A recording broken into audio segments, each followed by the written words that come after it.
All right, and we are off work for the weekend. Friday, Saturday, and Sunday off. Oh, whew. Just leaving the job now. It is it says 80. It feels so much hotter. 80 degrees, but it's humid. Humid. It's 3:35 p.m. Central Standard Time. Day 74. Day 74, I believe it is. Manifestation journey. So I just I wanted to jump on here like I always do, right? For the last 74 days or so. Remember, we started the day uh, of the eclipse, I believe, right? The eclipse. Yeah, I believe we started the day of the eclipse. And so, how time flies, huh?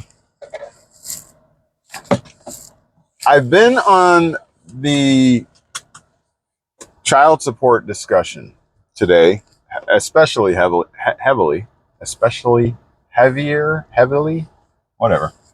Um, I have some questions to ask, and perhaps I'm not gonna.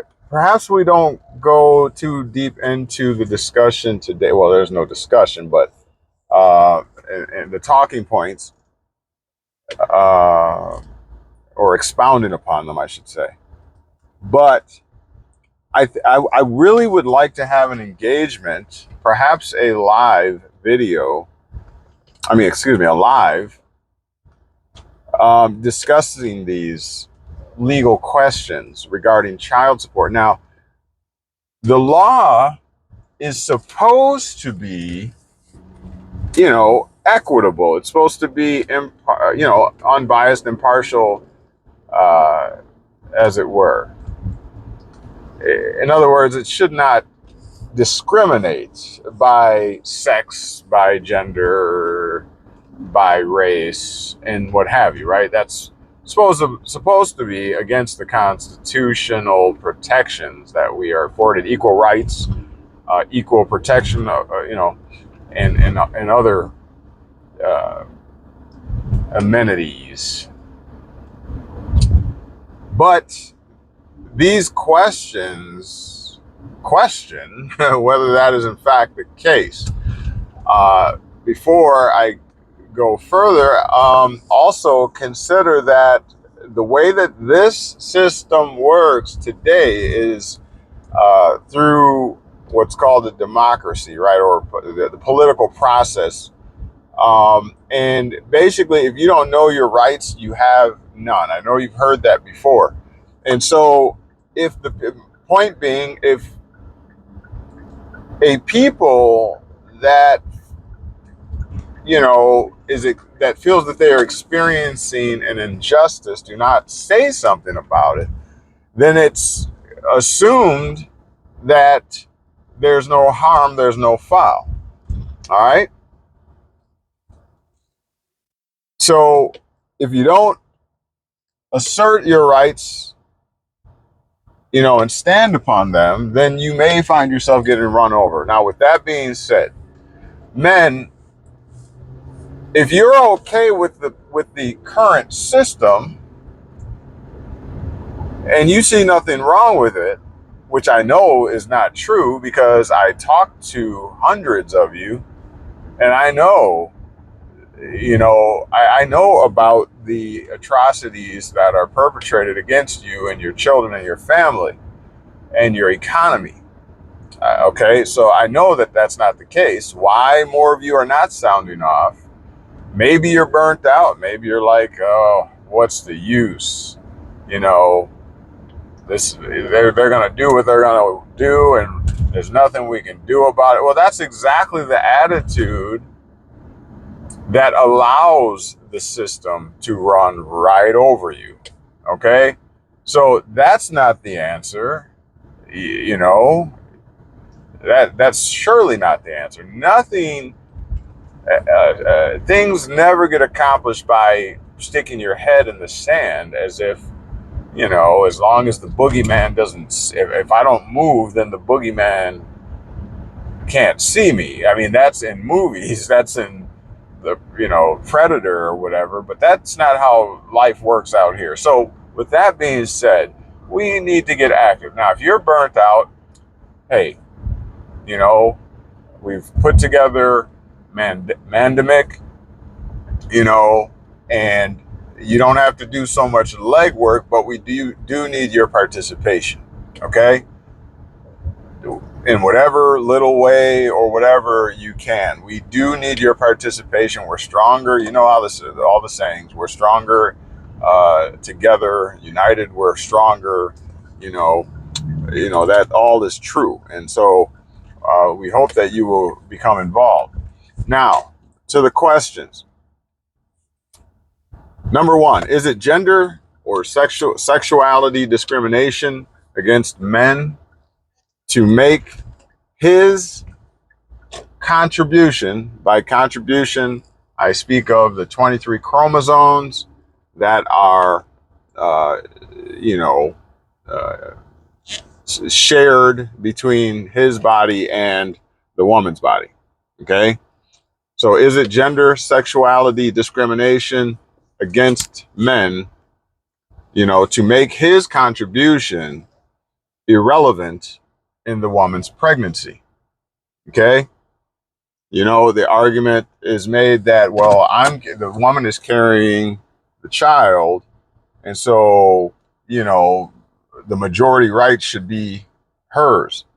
Number two, should laws governing the division of marital property also apply in this particular situation? Meaning, the male, without getting too icky, okay, once there is intercourse, there is a shared or sharing of fluids. Now, fluids come from the man, that comes from his body.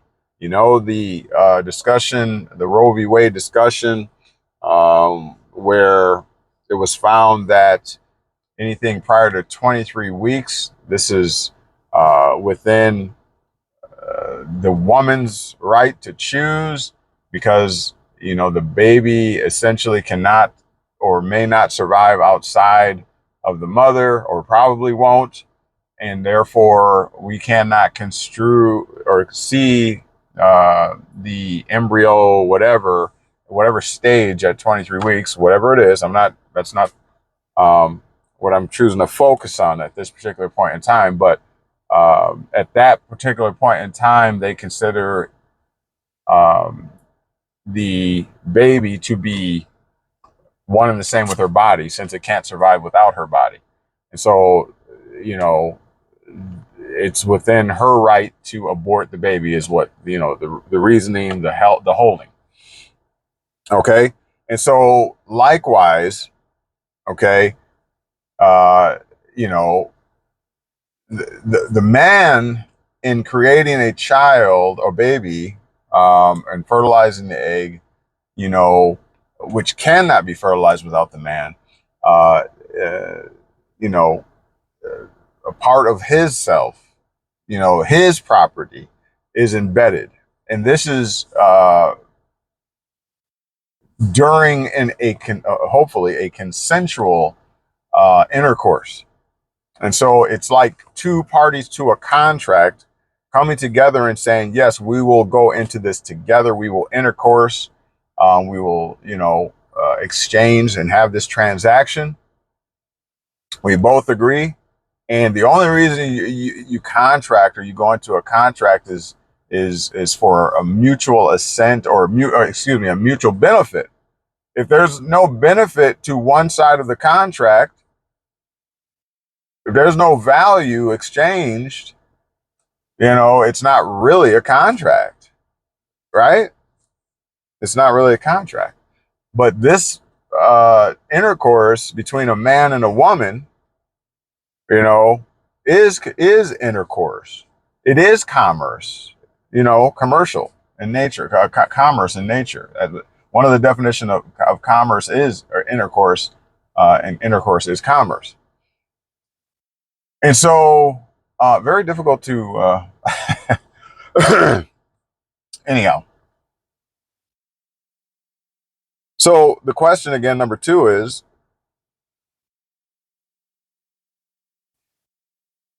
should laws governing the division of marital property also apply in this particular situation? Because, and lastly, on number two, if two people were married, a man and a woman were married, and they had property in common, at the dissolution of that marriage, the judge will usually, um, order the liquidation of common property so that the money, you can't divide a home per se. Well, you might be able to, but that's not how they do it.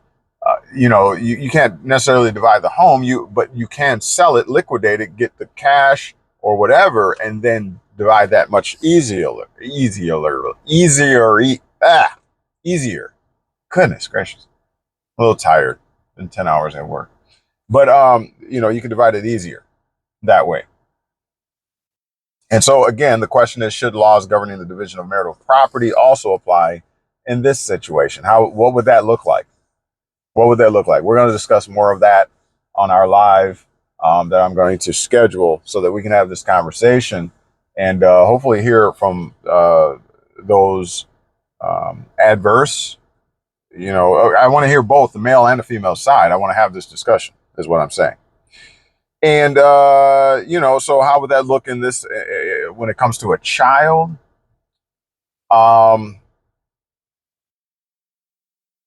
Well, let's look at number three. The third question: would it be equitable? Equitable, not fair, but would it be equitable that the woman's term for carrying a child be evaluated, assessed,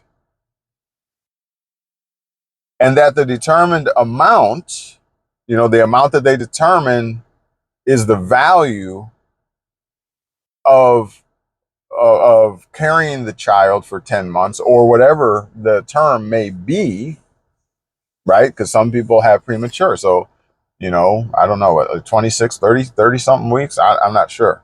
I know it's 40 weeks is full term, I believe. Don't quote me at that. But what if the baby is premature, born 8 weeks early, so she didn't have to carry for 40 weeks or full term, and therefore the amount, that the pregnancy is valued at is then prorated and reduced. So would it be equitable that the woman's term for carrying a child be evaluated and assessed, and that whatever that amount comes to be becomes a fixed cost to the father?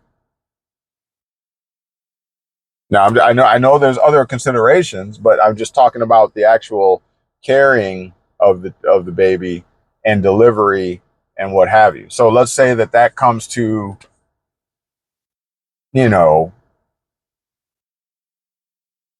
know, $15,000, $20,000. You see what I'm saying? So, but it would be fixed. So therefore, the father would be expected over whatever duration of time to pay $15,000 or whatever fraction or part, that would be equitable, so that he is rewarded, okay, for his part. That's equity. The equity he's built into this arrangement, this relationship. He should get that back. If she, what I'm saying, is being considered for carrying for 10 months and saying that's why she should get the lot of the rights, then shouldn't he get, a consideration as well as being one of the consensual parties of the contract? Doesn't that just sound fair? And equitable? All right, moving on. We're going to discuss this more. I'm just putting this out there so that, if you join us on the live, that you will know or have something to bring to the table. Number 4, as is currently, that a father has no say over a woman's body.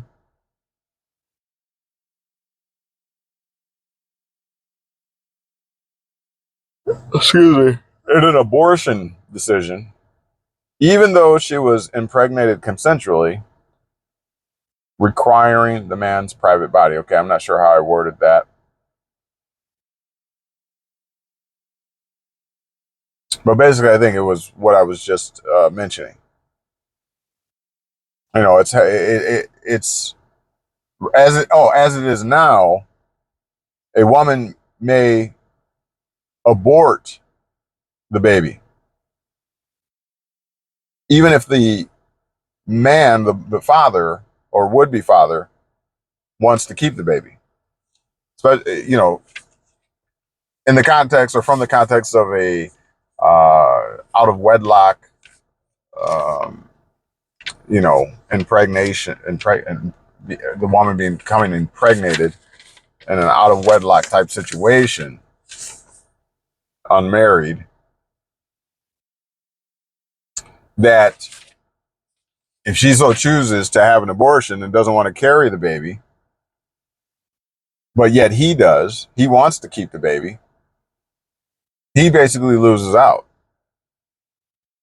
They're not even trying to hear. There's nothing that's going to make her carry that baby if she doesn't want to. And so that father's investment that came from his own body is basically destroyed for eternity. Valueless. Because, you know,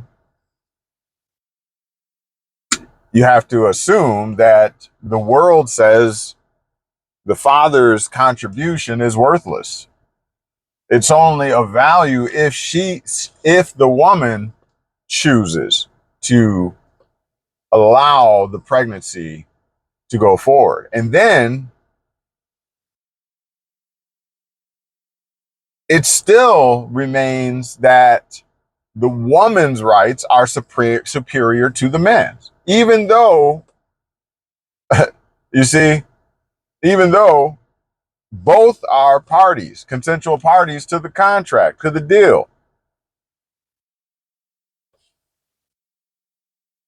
So,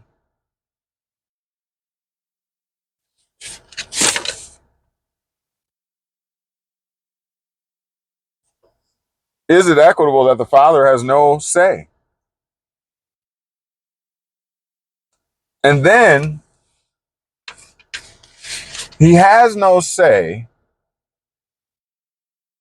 He can desperately want the baby. He can even offer to, I will take the baby. You just have the baby. I'll take the baby. And if she says no, it's no. But at the same time, and upon the birth, the woman's rights remain superior to the point where she can go to the court or the child support and hand this man over his economy, his finances, put liens and everything on him, extort him essentially, right? You pay this or this will happen. You're going to prison, you're going to jail, you're going to lose your license, you're going to lose all, you know, you can't get a passport, etc., etc.